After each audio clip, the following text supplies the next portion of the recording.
ಜೋಡೆತ್ತು ಕಣೋ, ಜೀವನ ಸಮವಾಗಿ ಎಳಿಬೇಕು ಕಣೋ. ಒಡ ಹುಟ್ಟು ಒಂದೇ ಸಾರಿನೋ, ನಾವು ಒಟ್ಟಾಗೆ ಬಾಳ್ಬೇಕು ಕಣೋ.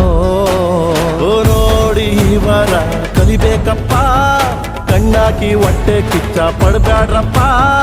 ಇಂಥವ್ರು ಭೂಮಿ ಮ್ಯಾಲೆ ಇರ್ಬೇಕಪ್ಪ ಸ್ವಾಮಿ, ಇಂಥವ್ರು ಭೂಮಿ ಮ್ಯಾಲೆ ಇರ್ಬೇಕಪ್ಪ. ಆಕಾಶ ಭೂಮಿ ಸುತ್ತಿ 7 ಬೆಟ್ಟ ಹತ್ತಿ ನಿಮ್ಮಂತವ್ರು ನೋಡಿಲ್ಲ ಕಂಡ್ರೋ.